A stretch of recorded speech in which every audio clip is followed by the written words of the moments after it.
Well, good morning and welcome to our June talk. We're slightly lighter in numbers, and I guess that's the winter doldrums. It's certainly not the quality or lack thereof of our guest speaker. I'm really looking forward to this talk. Firstly, and most importantly, on behalf of the Queen Victoria Museum and Art Gallery, I acknowledge the traditional owners of the land on which we meet today, and I also pay my respects to elders past and present. Well, our speaker is Mr. Rob Shaw, and I guess he's well known to most of us who read the Examiner. He's sports editor there, and Rob's career as a journalist has been split between opposite ends of the earth. He grew up in England and he completed a journalism course there and worked in regional newspapers for 13 years. For 10 years, Rob provided freelance football reports for national newspapers, plus radio and television stations.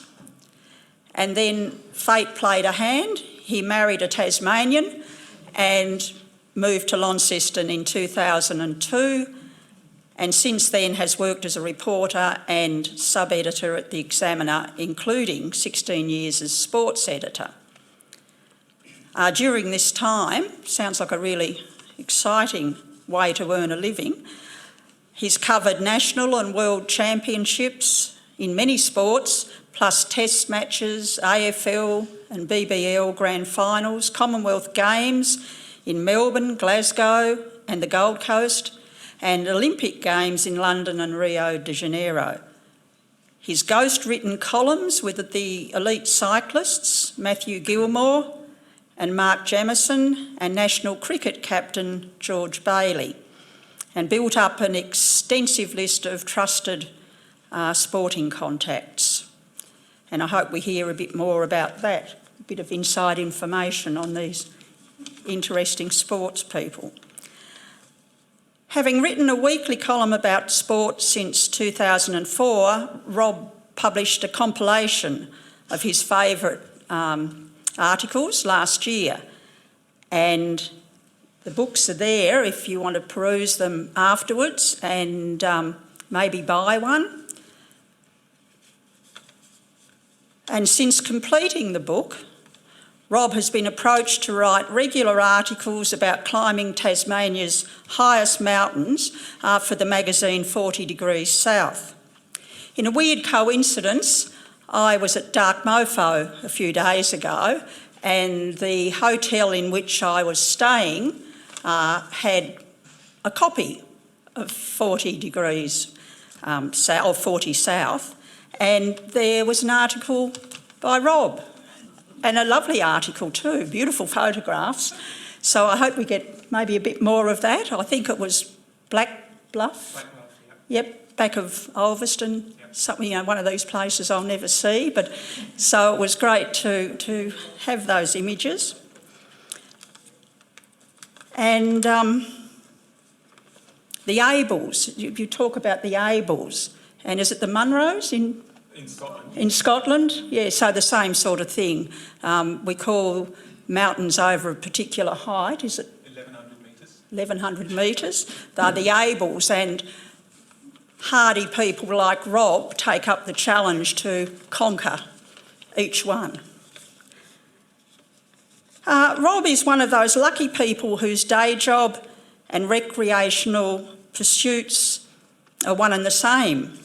He loves most sports and in particular participates in challenging bushwalks, i.e. mountain climbing, and expeditions and off-road cycling.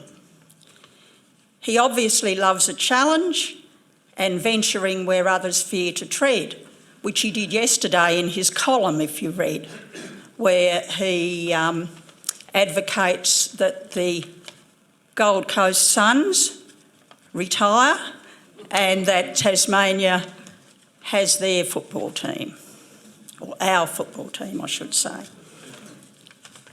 In 32 years, Rob has observed the changing face of journalism gone from typewriters to hot metal to mobile phones and social media.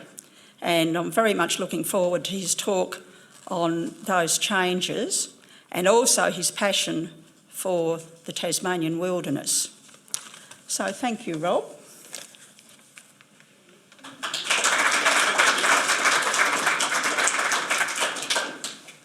Thank you very much, Jill, for those lovely words. So it's lovely to be invited. Thanks ever so much for inviting me to come here. I've had many happy hours in this building. When my kids were little and cute, we used to spend a lot of time around at the exhibits. They're no longer little and probably not cute. So I haven't been here for a long time, so I've got many happy memories in this building.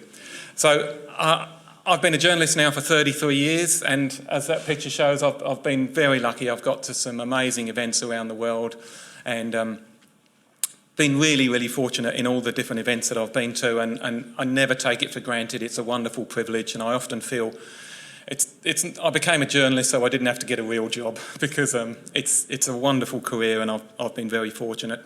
So I grew up in West Sussex in England, south of London, and my dad was a school teacher, and he was very supportive of what I wanted to do, and he encouraged me to write from an early age, and I loved writing. And I had no real idea what I was going to do. I went to a school called Stenning Grammar School, which is one of the oldest schools in England, 1614 I think it was founded.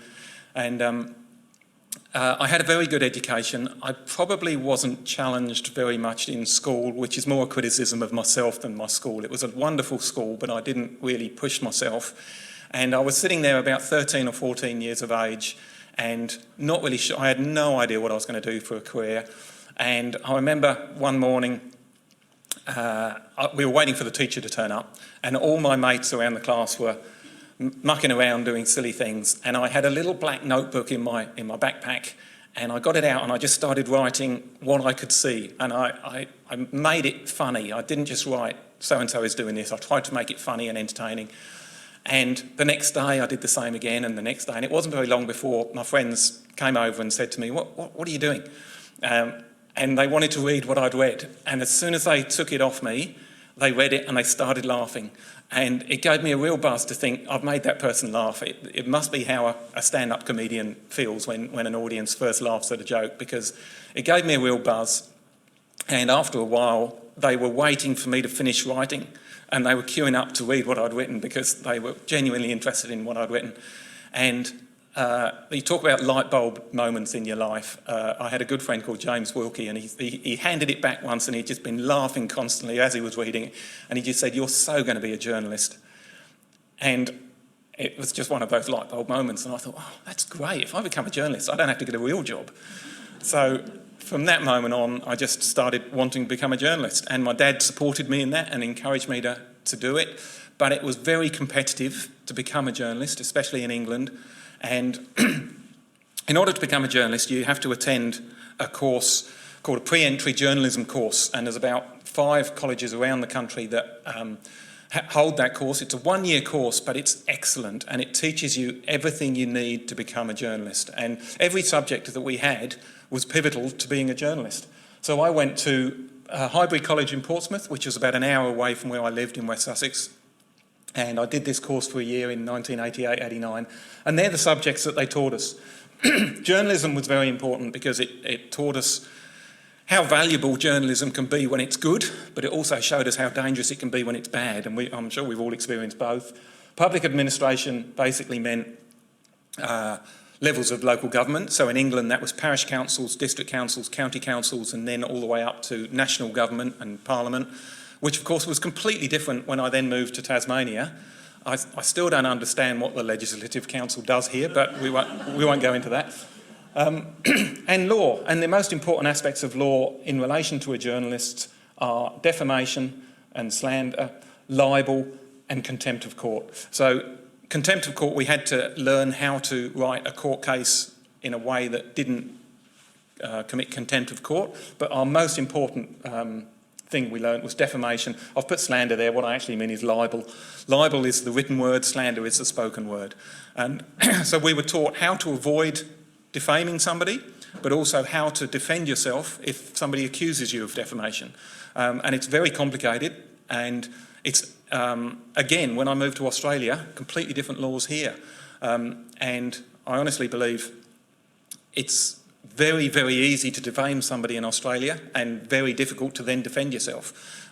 So when you see somebody like Christian Porter dropping a case against the ABC, he clearly wasn't going to win that case, and all the cards were stacked in his favour. So for the ABC to keep that story online means there was nothing wrong with that story. They just put a disclaimer at the end. So when he came out and said what an embarrassing come down by the ABC, absolute rubbish. It's he was, if he had any sort of case, he would have pursued it, and he dropped it straight away. And typing and shorthand. And I've just been talking to the lovely ladies down here. A lot of my kids' generation, I've got 2 children, 19 and 17, kids grow up on phones now and keyboards. I mostly wrote when I was a child, so to learn how to type was something we had to be taught. But I watch my daughter, and she can type quicker with 2 thumbs on a phone than I can on a keyboard. So kids instinctively know how to type now, whereas I had to learn that. And shorthand. We were taught shorthand. You could not get a job in England without having 100 words per minute shorthand. And it's still a skill that I use on a daily basis. That's a picture from my notebook last week. That's T-line shorthand, but I was just talking to the ladies here who learned Pitman shorthand. I couldn't recognise Pitman, and they couldn't recognise T-line. So it's like 2 different languages, but it's priceless. And because it's not obligatory here in Australia, it's a real point of difference for me when I go out on jobs. People will always look at my notebook and say, "What the hell are you writing? What is that?" But it's lovely because people suddenly think, "Oh, we've got a real journalist here," which I'm no different from anyone else, but it's nice that it gives that impression. So had to learn that. And you didn't qualify from the end of the course until you got 100 words per minute, which I struggled at. I firmly believe that shorthand is easier for right-handers because you are dragging the pen across the page, whereas I'm a left-hander and you're pushing the pen into the page. So maybe that's just my excuse for being bad, but I found it hard to get up to 100 words per minute, and it took me 10 goes to pass that exam. And I didn't get a job until I'd passed everything. So it was really holding me back, but I was glad I got it. So when I left college, we were told that there were 16 of us on my college course, and we were told the day we started that for every one of us who got in, there were 13 that didn't get in. So that told us straight away what a privilege it was to get on that course. It also told us how many people wanted to be journalists, but it made us realise that it was a privileged position, and we didn't want to lose that opportunity. Well, at the end of that college course, of the 16 of us, we finished the course on a Friday. 15 of the 16 started work at regional newspapers on the Monday, and the 16th didn't. He started 2 weeks later because he forgot to apply on time. So basically, you were guaranteed a job. If you got on that course, you were guaranteed a job. And this was my newspaper. That is the West Sussex County Times in Horsham, in West Sussex. This handsome-looking chap just here is me. Yeah, with hair. Thank you, well spotted. But what I like about the picture as well, this is my chief of staff in the foreground. She's got a typewriter here. The computers had just come in. And so we're all on, obviously there's no mobile phones, there's no internet. You can't just Google things. So we've all got reference books and dictionaries. Anyone remember dictionaries? So you couldn't just Google a word if you couldn't spell it. You had to look things up. So it was a really good grounding in local journalism. And I worked at the County Times for 13 years and loved it. Look at all that lovely hair.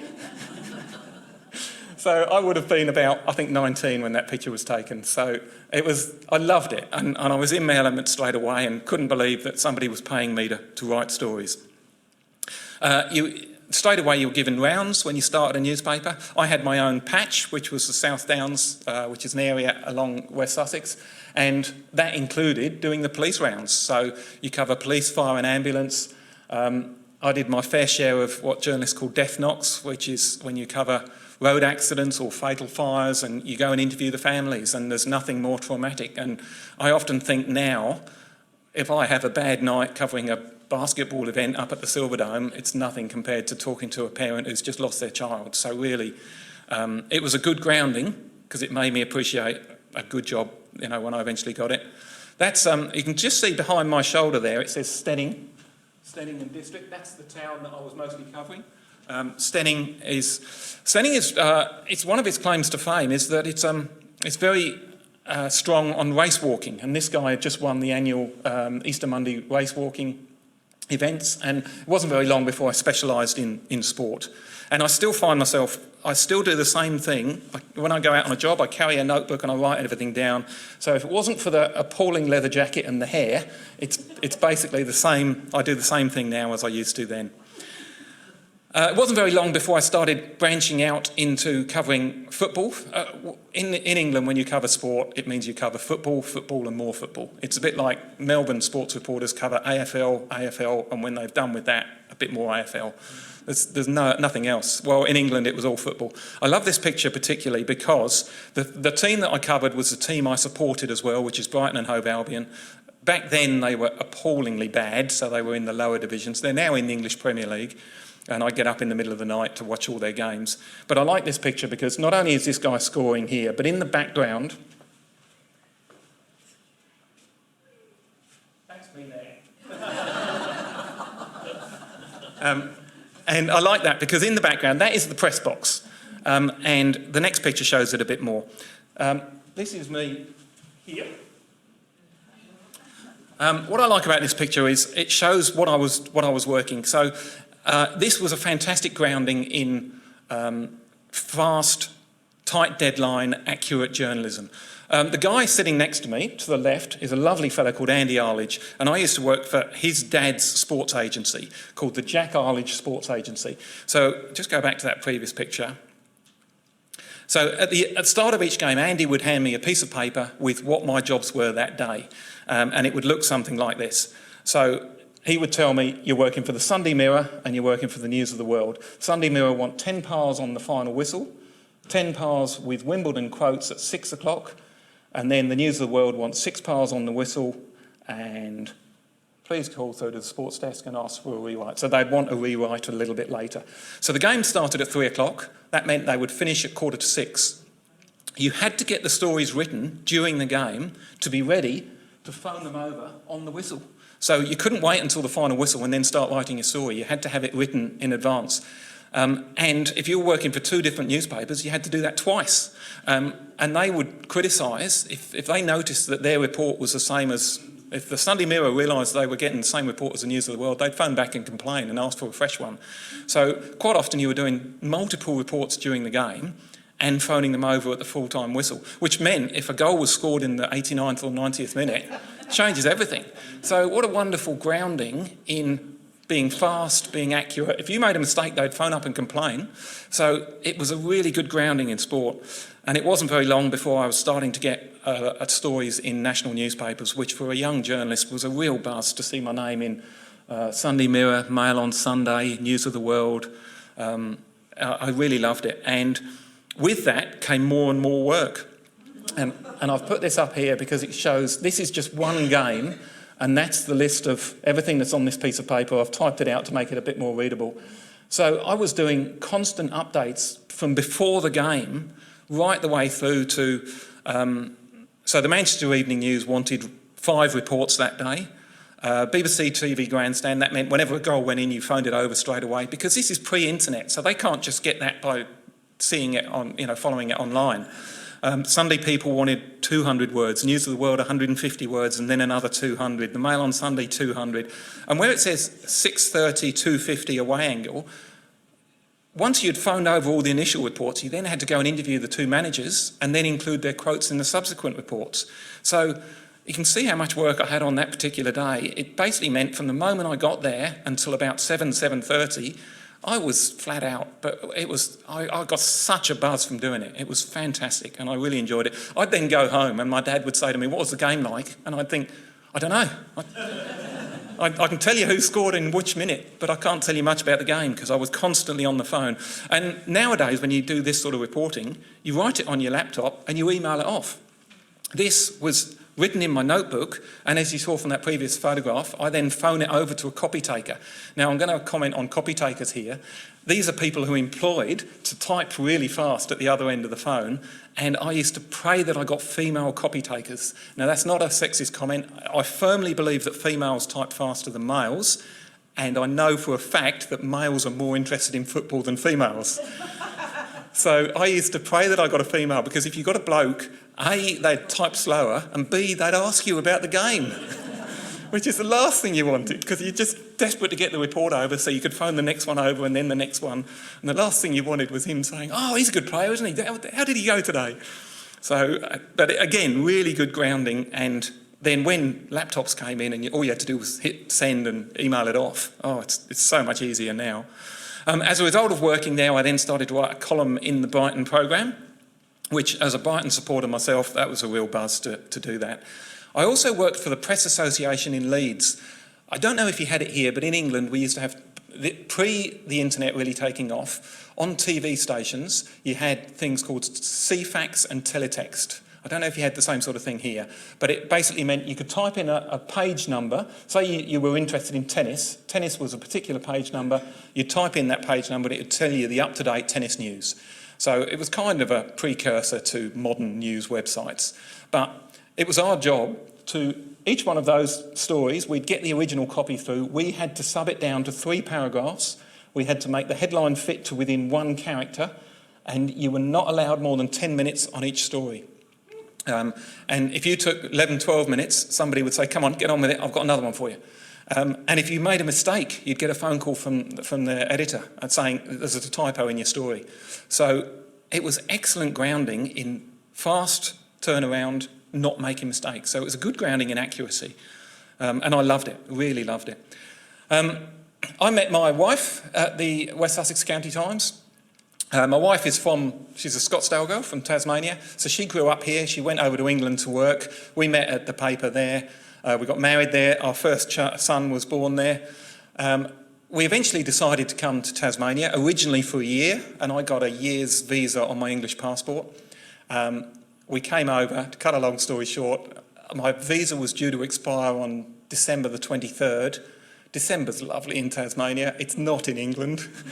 I didn't want to go home, and we found out to get it extended for another 6 months would cost the same amount and be the same amount of hassle was to get it extended indefinitely. We got it extended indefinitely and I've never gone back. I fell in love with Tasmania and I'm more than happy to stay here.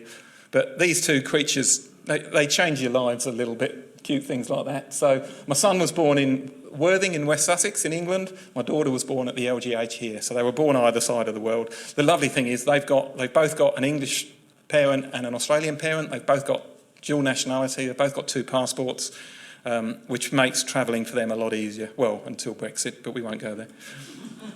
They helped us move into our house in Riverside, where we've lived now for 15 or 16 years. It wasn't very long before I got a job at the Examiner, and it wasn't very long after getting the job that I specialised in sport. I started as a sub-editor. Sub-editors are the people that lay out the paper. But writing was always my passion, so it wasn't very long before I joined the sports desk and started covering events that I had no idea what they involved, but I just loved it. That is the Wild Water Canoe World Cup, which was held on the Upper Mersey in 2005, something like that. And I was covering events that I never dreamed of covering and, excuse the pun, way out of my depth. But the lovely thing is you speak to people involved in them and draw on their knowledge, and then you pretty much ask the same questions to a person who's just won a canoe race that you would ask a person who's just won a 1,500 metre running race or just scored a winning goal in a football match. So I wasn't scared about trying new sports. In fact, I embraced it and thought, this is great, I get to cover loads of new things. Geez, I look old in that picture, I don't know why I put that in. But the nice thing is, most of the time you're interviewing people one-on-one, but occasionally you're part of a bit of a group interviewing somebody together. That's, trust me, Tom Johnson from Southern Cross, who I get on very well with at the tennis event down here. But it's not that picture I showed you right at the start of me sitting at the London Olympic Stadium on the night that Usain Bolt won the 100 metres at the Olympics. It's not like that every day. A lot of days are like this. A photographer took this at the NTCA ground a couple of years ago. It was freezing. It was pouring with rain. I love that picture because that's what most Saturdays are like. And you're forever, Julian would remember this, you're forever holding the flash for photographers because they insist on getting the light right, and so they'll get their subject right and oh Rob, can you just hold the flash for me so the light is right? So that's what we do a lot of the time. I got to cover a lot of events that I cover year after year after year, and the challenge is not to make it stale, not to write the same thing every year, but the nice thing is you then get on very well with the organisers and they appreciate the coverage, I appreciate the ease of access, and that is the Launceston Cycling Classic, the Stand Shaker Classic that's held here every year. I get on very well with the organisers. They know that if there's a circular table near the finishing line, I'll spend my whole day there. And of course now, there's all my notes in my notebook, but you then type them in, email them back to work. Look, they've even given me a beer for the afternoon. So I love covering events like that. It's great fun. It wasn't very long as well before, instead of just covering events, I actually tried to get involved in them. I had the opportunities to join in and I just loved it. So one year we were asked if we would take part in Targa, if we would navigate for Targa. Lovely guy called Dave Hannon said, I'm driving a vintage Porsche, will you come and be my navigator for a week? Well, I just loved it. And all I had to do was write a funny column each day about what it's like being in Targa. So again, just great fun. The supercars come down here every year, so we've done hot laps there. When the Launceston 10 started up, I'm a keen runner and mountain biker, so I'm fairly active anyway. When the Launceston 10 started up, I wanted to take part in it, but I had to cover it as well. So there's Lee Troop winning the race, but just to the right of him pointing at the camera is me with about 4 Ks behind him, because I haven't reached a turnaround point yet. But taking part, so any opportunity to take part in an event, I would. The Mark Webber Challenge, the one year they put a flying fox across the gorge, couldn't wait to have a go. The Three Peaks Challenge, which Julian was heavily involved in. In fact, that's your coat, Julian, there in that picture. One year, one of the crews, the Three Peaks, for those that don't know, it was a wonderful running and sailing event that goes from Beauty Point to Flinders to Coles Bay and then down to Hobart. And at each stop, runners get up and run up and down a mountain. And one crew said, why don't you come on our boat and write a story about it? And what a great opportunity. That's in the middle of Bass Strait. Absolutely loved it. I took part in the Blue Dragon mountain bike event up in the northeast in Derby and Weldborough with my nephew Nick. I thought I'd be nursing Nick round. Nick was superb. He was nursing the old git who was stuck with him. But we had a wonderful time, and as soon as I finished the race, I then tracked down the guy who won it, and that's me interviewing the guy who won it. So it's a great opportunity to take part in these things, but also do the job that I'm actually there for. It wasn't very long also before I love bushwalking, and this little booklet here, 60 Great Short Walks of Tasmania. There were these 60 walks around Tasmania, none of them more than, I think, 6 hours is the longest one, some of them 10 minutes. So the definition of short is a bit vague, but I started doing each of these and I wrote a feature about each one for the paper and loved it, really enjoyed it. And again, I didn't think it was work, I just thought it was writing about what I'd done on my day off. So I enjoyed doing that. What's happened? Where's my pictures gone? Now this is why. I'll just show you this. This is one of the things that we had to, one of the skills that we had to do when we joined the paper. In addition to writing for the paper, gradually things started changing and it became more website orientated. And this is an example. We have to get a lot of content up on the website. So one morning I went out and interviewed Richie Port when he was riding over the sidling. But in addition to what I'm going to put in the paper, we often like to put things on our website that people might watch. This is a 3-minute video of just interviewing Richie going over the sidling. It was about a couple of months before he was about to ride the Tour de France. No, it's not. We came back over the sidling. We started on Lilydale. Yeah. And that's lovely. And you build up good contacts with the athletes involved. In fact, 2 nights ago I interviewed Richie about this year's Tour de France, which starts on Saturday, and it's on our back page today if anyone's seen today's Examiner. Now, how do I get out of that? Let's just pause that. There we go. So through doing that, I started getting opportunities to go to the major games, and the first one I did was the 2006 Commonwealth Games. That's Paul Scambler, one of our photographers, and and we just had a ball. I was there for 2 weeks, and all I was told was just cover all the Tasmanians. There were 9 Tasmanians at the Com Games in 2006, and it was just our job to go and report on them. So there were some days where 3 or 4 of them were competing on the same day. So we were just flat out the whole time, but loved every second of it. There's 2 of them, Mark Jamieson and Matthew Goss. They were in the team pursuit, and they finished second to the Poms. But about a month later, they then won the World Championship. So it was lovely to follow the Tasmanians and see how they go. And also nice that at the end of a race, they would recognise me as well. So great things to cover. There's the MCG and the closing ceremony. A couple of years after that, I got to cover the London Olympics, which was great for me. By now, I'm working as a freelance rather than from the Examiner. I got the opportunity to freelance and go over there and cover the sports. That's the London Olympic Stadium, which is now where West Ham play in the Premier League. And again, just loved every minute of it. I've put that in because that's Matthew Goss, who was in the previous shot. So he competed at London as well. In Melbourne, he was a track cyclist. By the time it got to London, he was a road cyclist. And he now owns the Sports Garden Hotel in town. So he's still about, and it's lovely to still see him. But again, I was following Tasmanians. Those 2 fellas, the Sam Belts on the left, Anthony Edwards on the right, they were 2 rowers that had taken part in the lightweight 4. They'd just finished 4th in their final, so they'd missed out on a medal by that much. And they were both at the end of their career. Anthony had been to 5 Olympics. So I filed my story. As I'm walking back out, they both saw me and dragged me into the athlete zone. And we just sat down and had a really good natter. And it was nice to... You feel after a while that they're your friends as much as the people that you're there to report on. And that's just one of the glory nights. You might not be able to read the names, but that's the 100 metres final. Usain Bolt, Justin Gatlin, Johan Blake. It's just, you're sitting there and you're thinking, the eyes of the world are getting to see what I'm actually seeing in person. It doesn't get any better than that. And then you go to the press conference afterwards. Johan Blake on the left, Usain Bolt and Justin Gatlin. I showed you that photograph earlier of a press conference with me and Tom Johnson. I think there were 600 journalists at that press conference. So it's wonderful to go in and experience things like that. The tennis at the London Olympics was held at Wimbledon. So you get to go to iconic sporting venues. I like this picture. That is Victoria Pendleton, who was one of the faces of the Games. If anyone can remember, she was Anna Meare's great rival on the track.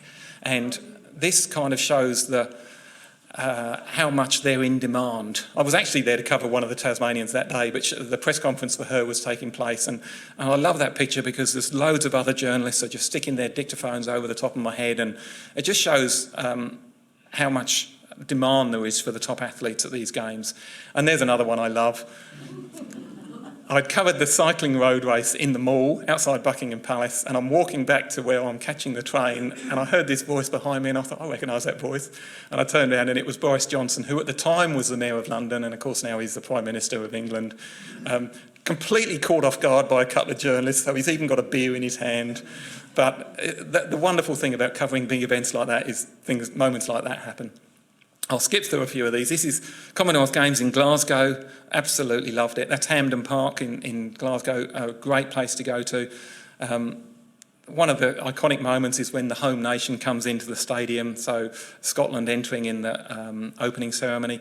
That's covering the mountain biking. There was no Tasmanian in the mountain biking then, but I had no work that afternoon, so I just went out and watched the mountain biking. That's Glasgow in the background, including that stadium in the top right is Ibrox Park, where the opening ceremony had held, where Celtic play football. So, Rangers play football. No, Rangers play at Ibrox. You just said that was Ibrox. Oh, so that's Celtic Park. Ibrox is that one.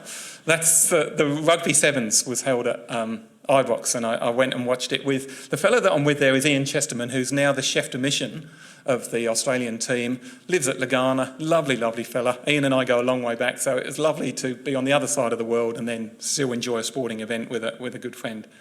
As a result of doing London, I got invited to Rio. Again, a place I never thought I'd get to go to, so to go and watch something in Rio was fantastic. The marathon was held at the Sambadromo, where they hold the carnival every year. The beach volleyball is at the Copacabana Beach. Just a wonderful opportunity. But this is where you spend most of your time. That's a press box or a press tent, and there were people on deadlines from all over the world. So loads of people filing stuff at different times. But just wonderful, really, really good working environment to be a part of. And there's people asleep in the bottom right-hand corner because they're working to a deadline that might be in Asia. I'm working to a deadline in Australia. There were other people working to European deadlines. Some people are flat out, others are just having a coffee. But I loved it. It was a really good place to work. And I covered the mountain biking. That's me on the right taking the picture. The second cyclist is a guy called Scott Bowden, who was a Tasmanian. He's a lovely fella, Scott, from Hobart. So I went out and covered the mountain biking, and that's me interviewing him afterwards. So another picture I particularly enjoy, because Scotty crashed a couple of times. He's got mud all the way up his backside. He's got blood on his elbow. But that's what I spend most of the time doing. That's called the mix zone. So the journalists are on one side of that fence, the athletes are on the other side. They walk past and you stick your arm out and you grab who you're interested in. So you can imagine that the big names, there's a big clamour for, but I was there specifically to cover Scott, who finished, 30th. So nobody else was there to interview Scott, so it's great to grab him, and he recognised me, so it's lovely to be on the other side of the world and see a recognisable face. The best event I went to in Rio, the Olympic soccer final, football as a POM, but soccer.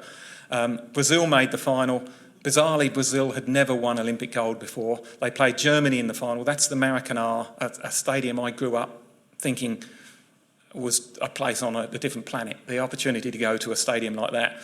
There were 80,000 there that day. I think 60,000 of them were wearing replica Neymar shirts, because Neymar was playing for Brazil at the time. World's highest paid footballer, and to watch that game was magnificent and still one of my favourite memories. The last event I went to was Gold Coast Commonwealth Games. That shows you how big one of the press arenas is. And you spend your whole time just working on those desks. And getting to go to different events. That's Carrara Stadium where Gold Coast Suns play. I've included that picture because it shows you how privileged we are as journalists in terms of, look how close, that's the finish line, and there's the athlete just winning the race. So you're right in line, you can sit wherever you want in the press area, and I sat right in line with the finishing line. It's the best seat in the house, and we're getting paid to be there. It's such a privileged job.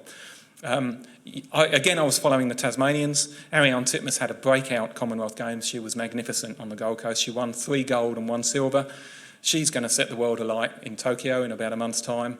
And she's taken not just Tasmanian but Australian swimming to whole new parameters. She's phenomenal. And it's lovely to follow these athletes from when they start out, which is why I've included this. One of the other Tasmanians I was following on the Gold Coast was Jake Birtwistle.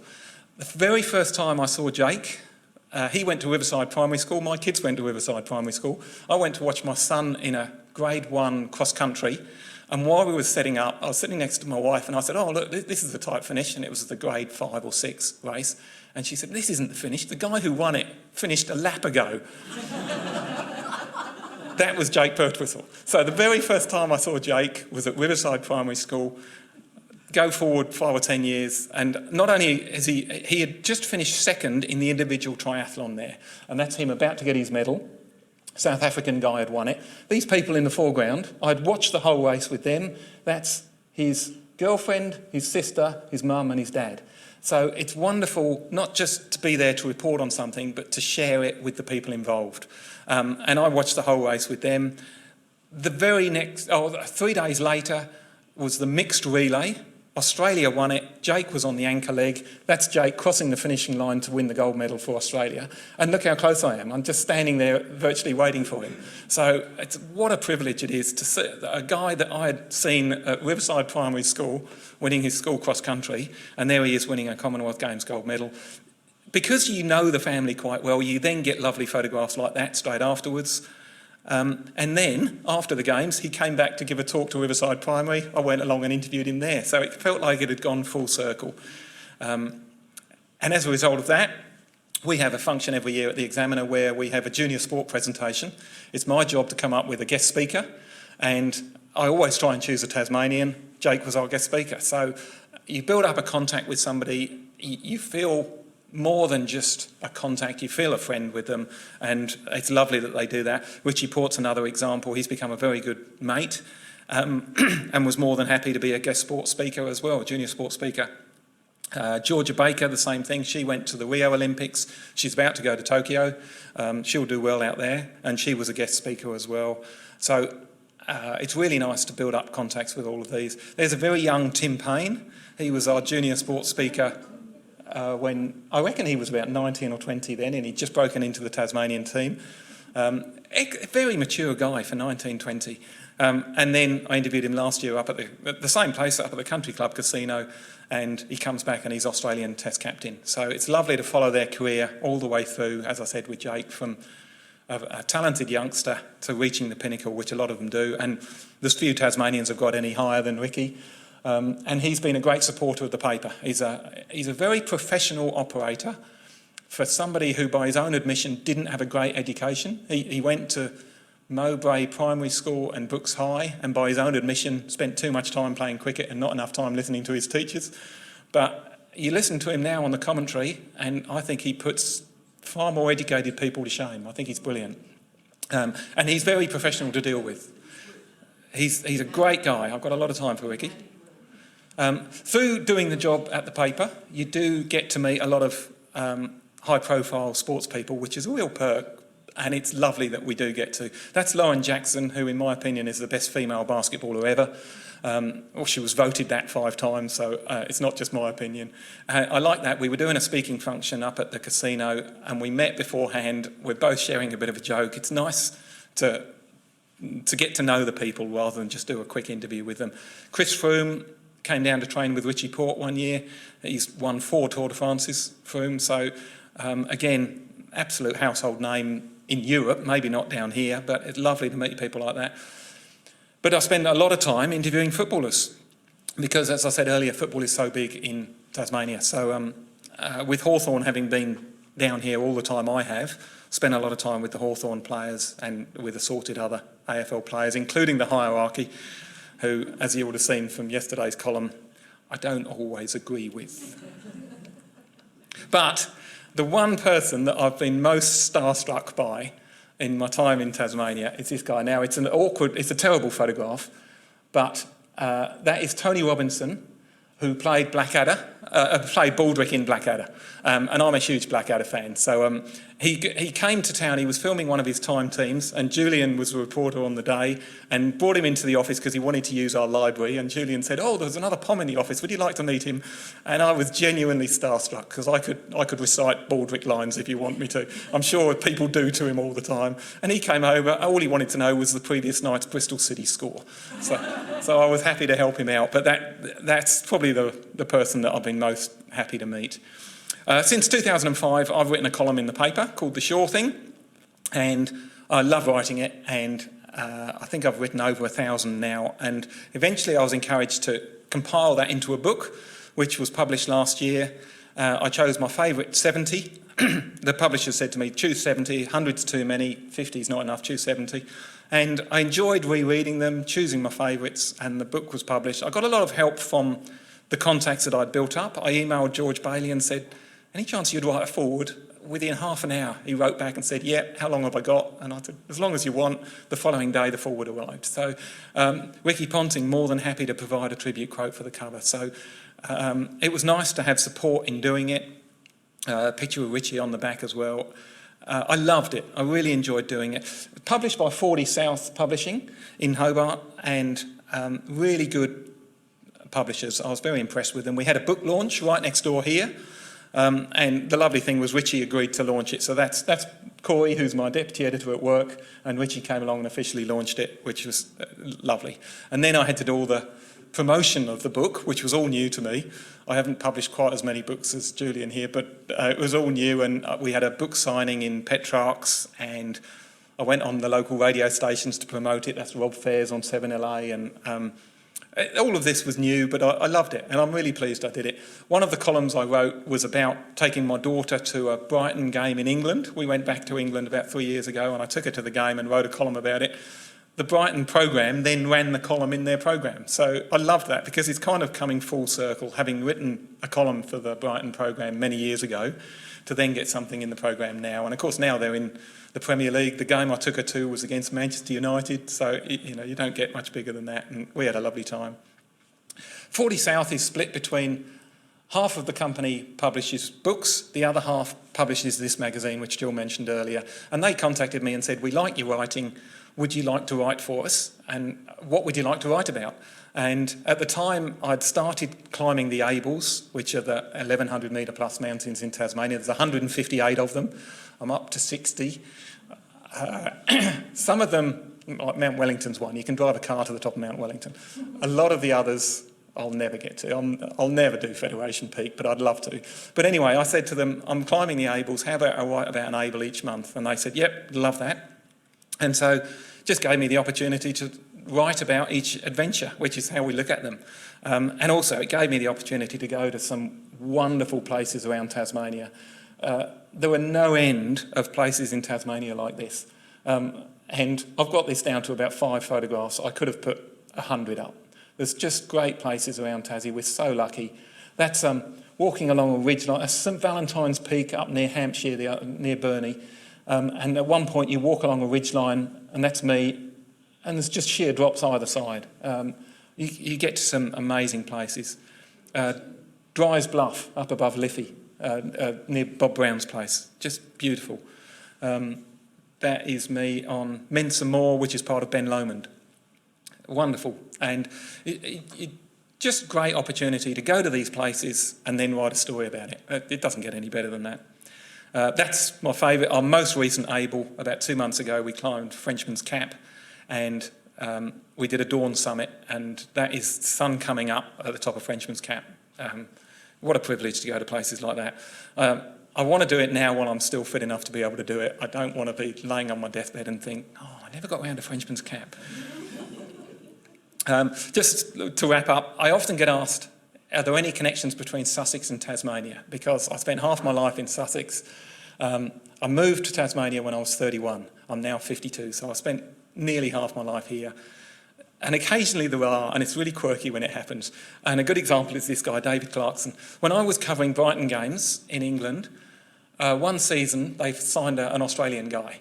And he was a good player, I remember, and he looked like an extra out of Neighbours. He had blonde hair, a good-looking youngster. You got the impression he spent most of his life surfing on Bondi.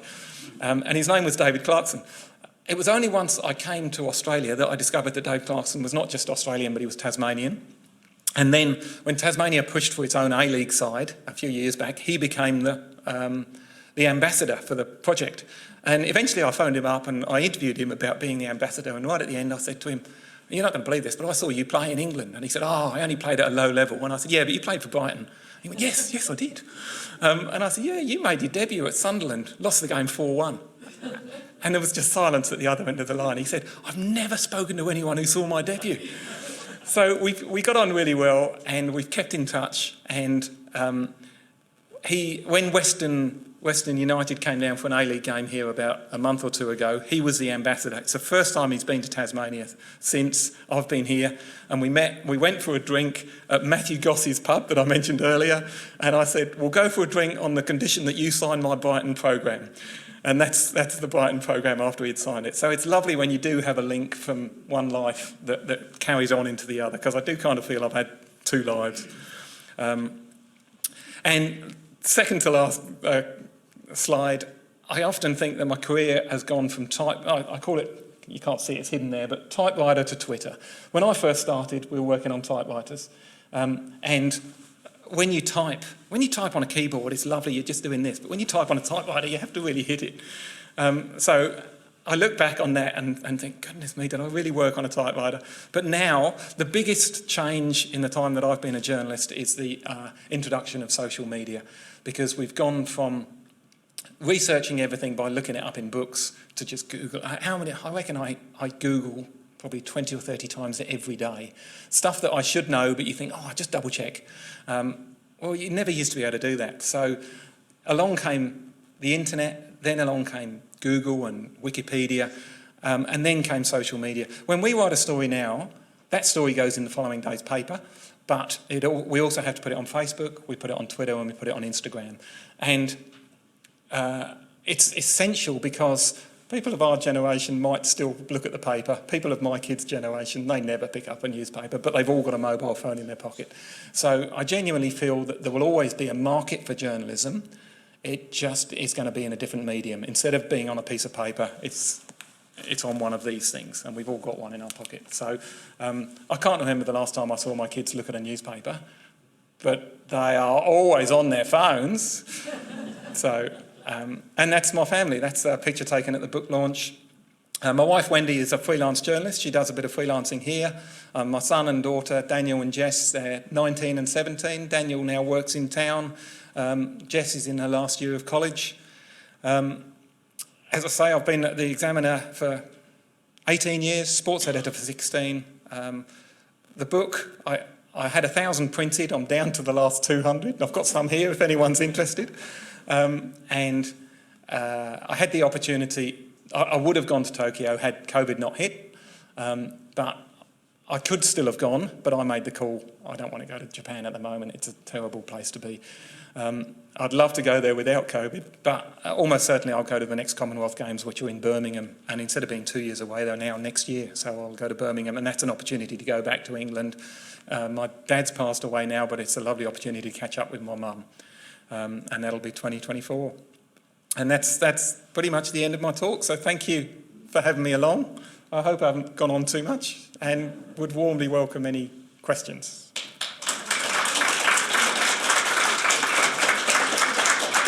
Thank you. Yeah. With regard to taking notes when you first started. Microphone, yeah. Go. Oh, sorry. Well, when you were taking notes when you in the first slides, was it RPM or you had a description? Was it PRN or? Let's go back to the Yes, slide, shall we? I We wasn't should quite be able sure to what find that it. was. Ah, was it? Do you mean that one? No, keep on going. Oh, when I was working for the papers. Yes, yeah. I was paragraphs. 10 Pars, paragraphs. yes, I should have explained that. I see, okay. So 10 pars means 10 paragraphs, and generally the word of thumb is 25 words per paragraph. So that is the same as, so that would be 250 words. 8 pars there, but down here, 200 words. So sometimes they would order it in words, sometimes they'd order it in pars, yeah. Do you build up a rapport with a particular photographer? Yes, you do. My favourite photographer, as Julian would remember, was Will Swan, we were about the same age, we had kids the same age, and we liked spending time together. And any opportunity we could bunk off and play table tennis together, we would. And you work really well as a team because sometimes the reporter will see a good angle for a photograph that the photographer hasn't seen. Sometimes the photographer will come back and say, oh, you want to interview this bloke down here? He went to school with such a... So if you have a really good rapport with a photographer, it is teamwork and you get stories that you wouldn't get if you were just there by yourself. So I've still got on well with all our photographers, but yeah, I miss Will because we used to spend a lot of time together and had great fun. We once went out to cover Australia's top badminton player was taking part in nationals at Elphin Sports Centre, and we got there early and there was nobody there, but there were two badminton rackets and a shuttlecock. So in our work gear, we started hitting up, and we were hopeless, both of us. We didn't realise that she had actually come in and was watching us. And when I started doing the interview, I said, oh, sorry about that. And I said, do you get any tips? And she said, no, not really. So it's lovely when you can combine work with having a bit of fun as well. There's a lot less journalists now, Rob. Yes, there are. There's a lot less journalists. Yeah, there are. Yeah. Okay, thank you. No, there is. And people often say journalism's a dying art or a dying career. I don't think journalism is dying. I think newspapers might be because, as I said earlier, people don't buy newspapers as much, they all rely on their phones. But I genuinely feel there's a market for journalism. I've heard it said that journalism is the second oldest occupation after prostitution. So I genuinely feel there will always be a market. People will always want reliable news. And I've used the word reliable because It's very easy for people like Donald Trump to say fake news. I reckon he lies a lot more than the journalists that are covering him. So we need reliable journalism, because if we don't have reliable journalism, people believe what people like Donald Trump say. So I genuinely feel there's a market for it, and I hope there always will be. Rob, our elite athletes that have come through the system, Yeah. a critical aspect of this is the clubs are the critical nursery, whether it's the Mowbray Cricket Club, Riverside Swimming Club, Yeah. the Launceston Triathlon Club. They've been that first step into competition for a whole host of athletes. Mm. Yeah. What's your question? You're right. Oh yeah, just my concern is that, you know, in our current competition, clubs are struggling. Yes. Yeah. No, that's very true. And Ariane Titmus is a good example. She was bred by both Riverside Aquatic and then Launceston Aquatic. She's then moved to the mainland, and that's taken her onto a whole new level. She now swims St Peter's Western out of Brisbane. But she wouldn't have got to that level without those two feeder clubs. And you're right, if those clubs close down, where's the pathway? So, yeah, spot on. Yeah.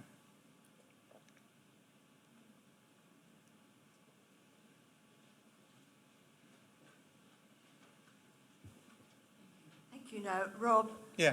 there's a push for Tasmania to have an AFL team. Is there? Who is pushing that and why? Sorry, I was getting silly. What was the question at the end?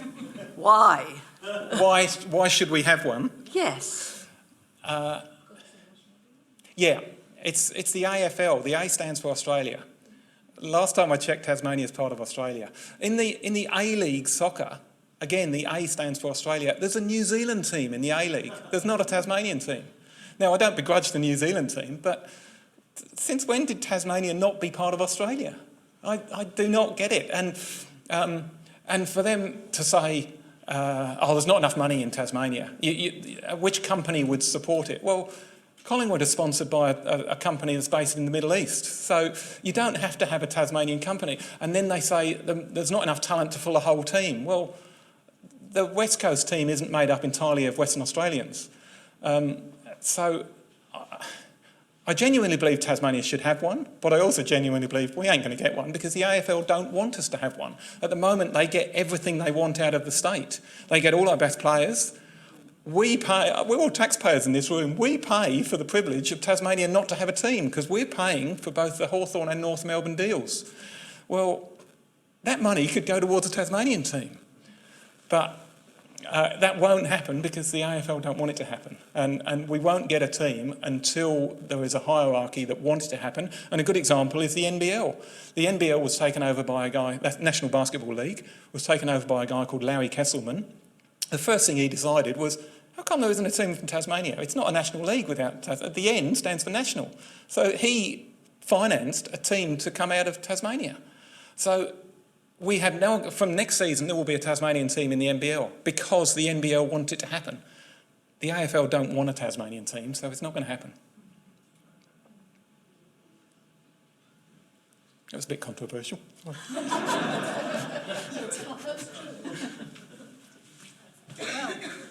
I think all of us agree we've had an incredibly entertaining morning this morning, and I think we're all very grateful that the beauty and wilds of Tasmania have attracted such a talented immigrant to come and live in our community. Thank you, Jane. It's been an amazing story of the passions that come together in your life, Rob, of writing and a passion for sport, and we've certainly benefited that in your columns in the Examiner. Thank you. And I think the way you've told the story has given us such a good insight into what really goes into making those stories in the paper so interesting. And I guess we had no idea just the pressure that someone in journalism works under. Thank you so much for creating this record, which is going to be quite unique in the oral history records of the Queen Victoria Museum and Art Gallery. We haven't had someone talking about sport since 2010 when Melissa Carlton talked, so I think it's timely that we have a story about sport. Yeah.